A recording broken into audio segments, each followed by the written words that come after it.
मुई एही वीडियो रे सर्वंसह माटीर पाठ रो प्रश्न उत्तर आलोचना करिबी।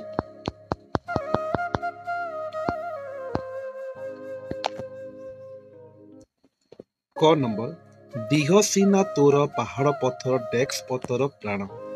तार उत्तर होचे कला महाजस चेतना निदा।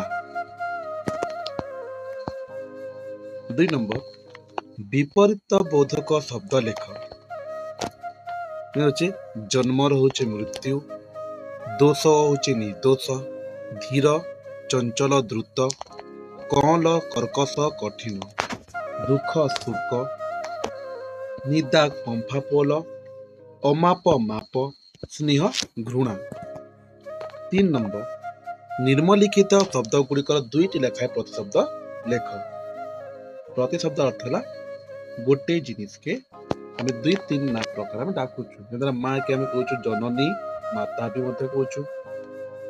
जल होचे सलिल अंबु पानी, बुकु अर्थ बक्ष छाती हृदय, देह शरीर गात्र कलबर, पवन मरुत समीर वायु, पाद चरण पयर गुड़।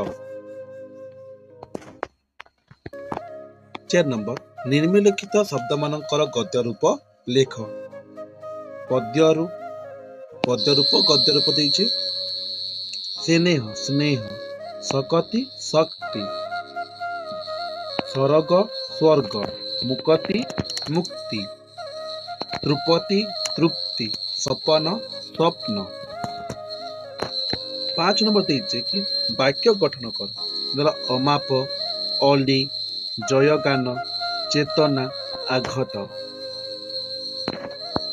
6 नंबर क्षुद्र उत्तर मूलक प्रश्न उत्तर। कवि काहाकू सर्वसाहणी बोली कहिछन्ति? कवि माटी माँ को कहिछन्ति।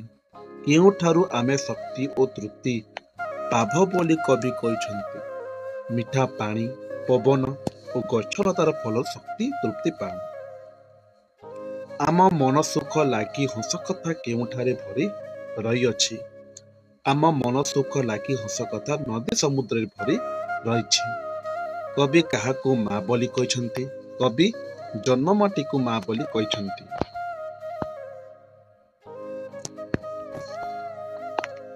10 नंबर माटी चेरमूलक गछलता साइती रखिबा पछरे कि उद्देश्य अछि? मानवर रोग जनित शारीरिक जंत्रणा दूर करिबार। स्वर्ग ठारू माटीर आकर्षण कविंक पई अधिक। एहा कवितार केउ पद्यरू जना जाए?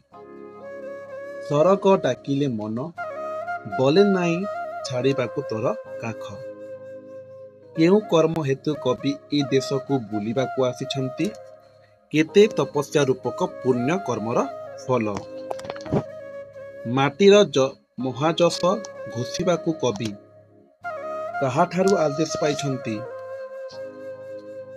माटीर महाजस घोषिबाकू कवि जन्मभूमिर अंतर्गत आदेश पाइछन्ति। माटी माँ आम दोष को काहेकि क्षमा करिछि? माटी माँ आमको निजर संतान बोली मने करी आमर समस्त दोष को क्षमा करिछि। बण पक्षीर डाक शुणी देहरे कि भाव सृष्टि हुए?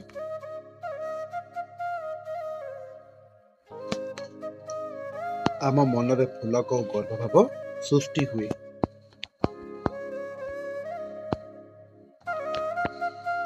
प्रसंग सरलार्थ जन्म कालु जे देहे तो आघात केते न देइछि मुहि निज छुआ बोली सबु दोष सिना क्षमे अछु एका तुही।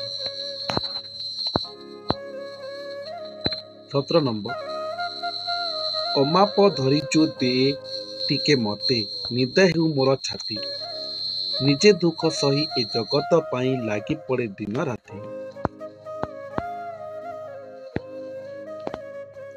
18 नंबर तोर मुकति रे मोर मुकति माँ तोर हसे मोर हस तोहरी अंतर आते से चले मु घोषी तोर महा जस। 18 नंबर प्रश्नोत्तर ତାପରେ ଅଛି ଦୀର୍ଘମୂଳ ପ୍ରଶ୍ନ ଉତ୍ତର। ପଠିତ କବିତା ଅବଲମ୍ବନରେ ମାଟି ମା ପ୍ରତି କବିଙ୍କ ମନୋଭାବ ପରିଚୟ ପ୍ରଦାନ କର। ତୁମକୁ ଲେଖବାର ଅଛି mehershah.in বা ଆମକୁ ଇନଷ୍ଟାଗ୍ରାମରେ ମେସେଜ କରନ୍ତୁ।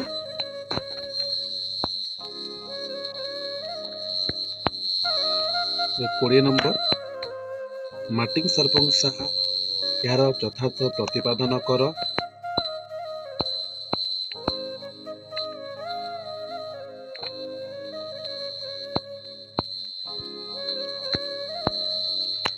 ଏକୋଇଶ ନମ୍ବର କବି ମାଟି ମାର ଜୟଗାନରେ ଶତମୁଖ ଏହାକୁ ପଠିତ କବିତା ଅନୁସାରେ ଅନୁସରଣ କରରେ ବର୍ଣ୍ଣନା କର।